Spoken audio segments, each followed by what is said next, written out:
السلام عليكم، ازيكم يا حبايبي؟ عاملين ايه؟ يا رب تكونوا بخير.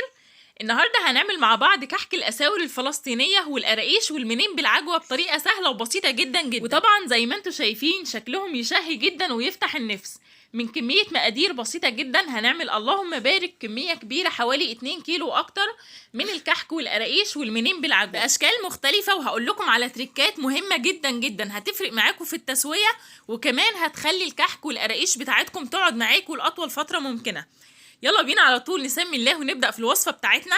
بس يا ريت لو بتشوفوني لأول مرة ما تنسوش اللايك للفيديو، حطوا لايكات كتير، ويا ريت اللي بيشوفني لأول مرة برضو طبعا ينزل يشرفني بالاشتراك علشان يوصلوا إشعار بكل الأفكار والوصفات اللي بنزلها يوميا أول بأول. النهاردة أنا هشتغل على كيلو دقيق، وطبعا هقول لكم المقادير بالكوباية اللي هي كوباية الشاي العادية جدا المتوفرة في كل بيت، علشان لو حابين تزودوا الكمية أو تقللوها يكون براحتكم جدا ويكون الموضوع سهل وبسيط عليكم. فزي ما شفتم أنا معايا كيلو من الدقيق متعدد الاستخدامات. طبعا دي الكوباية اللي أنا قلت لكم عليها اللي هي عيار 250 مللي. معانا كمان سمسم ابيض، معانا قرفه، ومعانا حبه البركه. انا هقول لكم العيار بالمعلقه دلوقتي واحنا بنعمل المكونات مع بعض. معانا سكر حبيبات، كوبايه من السمنه بنفس كوبايه الشاي، كوبايه من الزيت، معانا ملح، ومعانا محلب. معانا كمان طبعا هوريكم المحلب دلوقتي برضو. معايا كمان خميره فوريه هحتاج لمعلقه صغيره مليانه، ومعايا بيكنج باودر هاخد برضو معلقه صغيره ممسوحه تمام، او نص معلقه صغيره. معايا هنا شمر وينسون هوريكم شكلهم بيكون ايه قبل الطحن. معانا كمان عجوه، كميه العجوه بقى المتوفره عندك، حابه تحطي عجوه حطي، حابه تعملي ساده هوريك ازاي تعمليه ساده وازاي تعمليه بعجوه. وطبعا لازم العجوه نضيف ليها معلقه كبيره من السمنه او الزبده او الزيت المتوفر فيهم عندك. تعالوا بينا بقى نعاير كيلو الدقيق نشوف هيعمل كام كوبايه بالكوبايه بتاعه الشاي العاديه اللي هي 250 مللي. عدوا بقى معايا كده 2 3، طبعا هم هيعملوا معايا بالظبط 7 كوبايات بكوبايه الشاي زائد معلقه دقيق، مش اكتر من كده. لو عندك ميزان وحابه تعملي بالميزان مفيش مشكله، يعني لو انت هتعايري بالميزان فكل دقيق هياخد بقى ايه الحاجات اللي انا هقولك عليها، زائد كوبايه سمنه بكوبايه الشاي العاديه وكوبايه من الزيت. حابه تعملي كله بسمنه ماشي، حابه تعملي كله بزيت عادي مفيش مشكله، بس ركزي في التركات اللي انا هنبه عليها. خلاص انا عايرتهم زي ما شفتم طلعوا 7 كوبايات ومعلقه. هنرجعهم تاني في البوله الكبيره بالشكل ده، وتعالوا نشوف هنعمل ايه مع بعض. الاول حبيت اوريكم اليانسون والشمر والمحلب قبل ما اطحنهم. ده اليانسون وده الشمر، بتجيبيه من عند العطار، بيكون يعني حبيبات بالشكل ده، وانت بتطحنيه في الكبه بتاعتك تمام. لاحظي ان في تريكات مهمه جدا هتشوفيها معايا في الفيديو هتفرق معاكي. وده طبعا المحلب، شايفين البذور بتاعته عامله ازاي؟ اول حاجه هنبدا بيها هنبتدي نفضي السمنه والزيت مع بعض في بوله، وهنرفعهم على النار. هنقدحهم بس مش جامد، يعني يا دوب بس يفكوا معايا ويبداوا ان هما يسخنوا، مش جامد قوي، مش القدح اللي هو الجامد. الخطوه دي هتفرق معاكي جدا في ان تخلي عمر القراقيش بتاعتك والمنين وكل حاجه تقعد معاكي لاطول فتره ممكنه. طبعا هنا نزلنا بذره من الملح، 3 معالق من السكر علشان انا زودت كمان معلقه، معلقتين كبار من حبة البركة، كمان معلقة كبيرة من القرفة. ركزوا معايا كويس جدا في كل التفاصيل وكل التركات اللي انا هنبه عليها. نص معلقة صغيرة من البيكنج باودر، معلقة صغيرة مليانة من الخميرة. هنضيف طبعا حوالي 3 معالق كبار من السمسم، سواء كان ابيض بقى او احمر المتوفر فيهم عندك. ودلوقتي هنضيف بهارات الكحك والقراقيش اللي هتخلي طعمهم مميزين جدا. عبارة عن ايه؟ عبارة عن معلقتين كبار من الشمر ومعلقتين كبار من اليانسون. والنوعين دول بعد ما جبناهم حصى من عند العطار هنبتدي نطحنهم كويس جدا في الكبة، وبعد كده هنجيب مصفى سلك وهنبتدي ننخلهم كويس، لان بيكون في عيدان فما تبقاش بارزة في الكحك او في القراقيش والمنين بتوعنا، فلازم ننخلهم بالشكل ده علشان نضمن نتيجة تكون افضل ان شاء الله. كمان هنضيف ب5 جنيه محلب مطحون، يعني احنا بنجيب المحلب من عند العطار، هتجيبي ب5 جنيه محلب هتطحنيهم وهتبداي تضيفيهم. بعد كده هنبتدي نقلب المكونات الجافه بتاعتنا كلها بالشكل اللي انتوا شايفينه ده. وكانت خلاص السمنه والزيت بتوعنا اتقدحوا كويس جدا، هننزل بيهم ونخلي بالنا، شايفين مقدوحين وباين عليهم خالص. هنجيب معلقه خشب كده ونبتدي بقى ايه نشرب العجينه بتاعتنا السمنه بالزيت طبعا الاول من غير ما نستخدم ايدينا علشان ما نتلسعش. بعد كده هنبتدي نستخدم ايدينا بكل سهوله، يعني نختبر كده اذا لقينا الحراره بتاعته بردت شويه وينفع نستخدم ايدينا نبدا نشتغل بايدينا، وهنبدا بقى ايه نبس بالشكل اللي انتوا شايفينه ده. عايزينه يا دوب يتشرب السمنه مش اكتر من كده. على فكره تقدروا تعجنوا بميه بعد كده وتقدروا تعجنوا بحليب.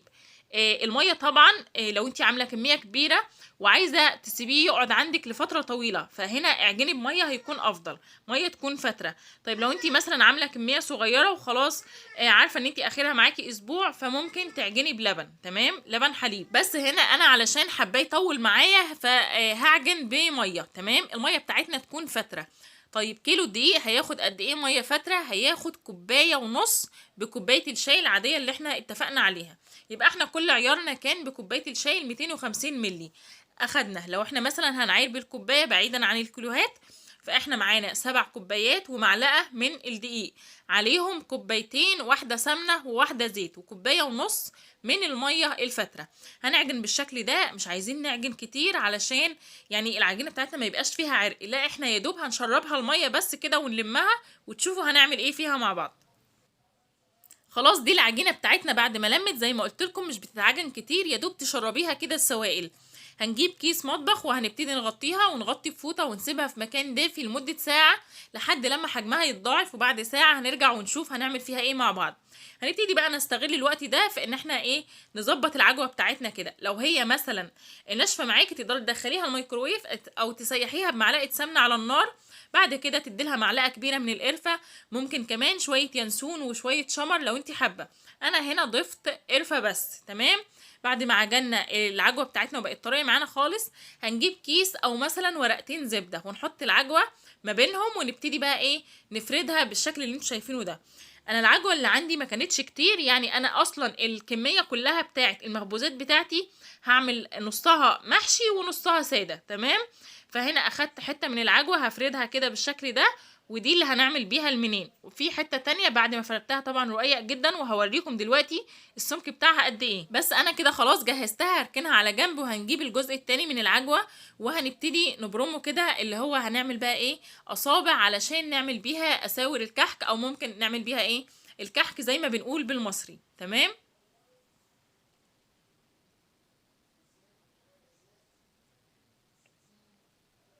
خلاص كده انا خلصته، هركنه بقى على جنب. وكان عدى ساعة العجينة بتاعتي اختمرت ما شاء الله وحجمها اتضاعف، بس طبعا ما بتبقاش خمرانة كبير جدا زي العجينة العادية، تمام. هناخد بقى قطعة منها، وركزوا معايا في الاشكال اللي احنا هنعملها مع بعض. اول شكل اللي هو المنين بالعجوة بين كيسين كده بالشكل اللي انتوا شايفينه، او ممكن بين ورقتين زبدة. هناخد قطعة من العجين وهنبتدي نفردها كده بالنشابة او بايدينا حسب ما بتفضلوا. المهم احنا عايزينها رقيقة جدا، وركزوا هتشوفوا السمك بتاعها بيكون قد ايه.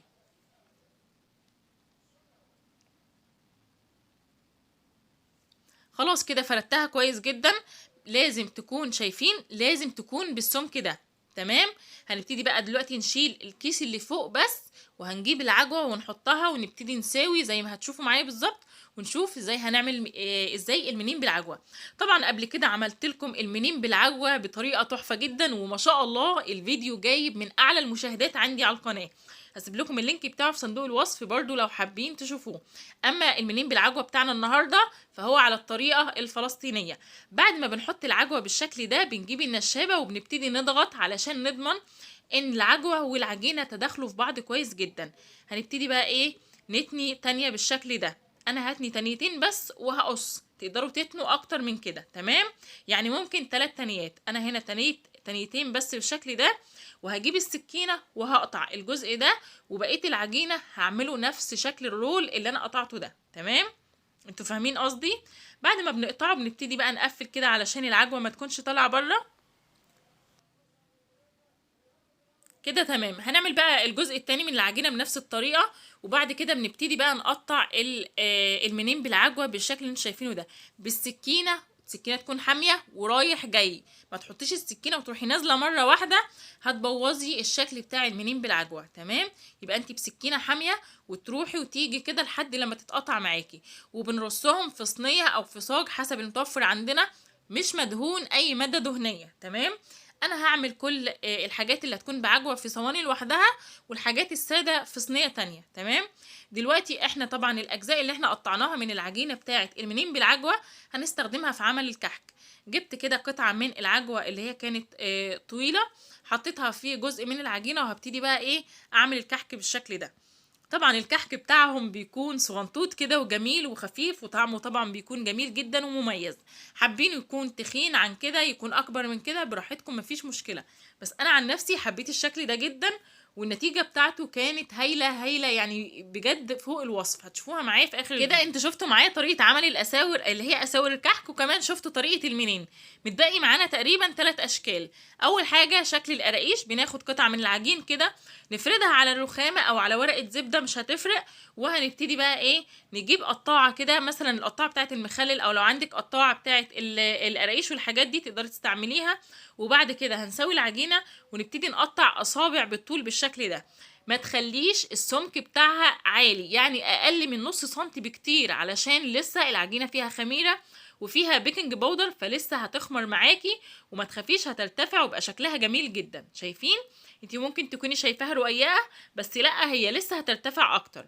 بنقطع بالطول زي ما شفتم، وبعدين نعملها ايه ليه اصابع كده تكون بميل شوية، وبنرص في الصينية بتاعتنا كده. انا خلصت كده 3 انواع، اللي هو المنين بالعجوه والاساور والقراقيش. شايفين شكلها جميل جدا. دي على فكره كانت ساده، يعني ما فيهاش اي حشو من جوه. تعالوا بينا نعمل شكلين تانيين حلوين قوي. بنقطع برضو بنفس الطريقة اللي احنا قطعنا بيها القراقيش الطولية، بس هنا بنقطع لمربعات. ممكن نحطها في الصينية على شكل مربع كده وهي لسه هترتفع، وممكن ان احنا نعملها لمثلثات، يعني نقسم كل مربع لنصين كده زي ما شفتم يعني بالورب كده.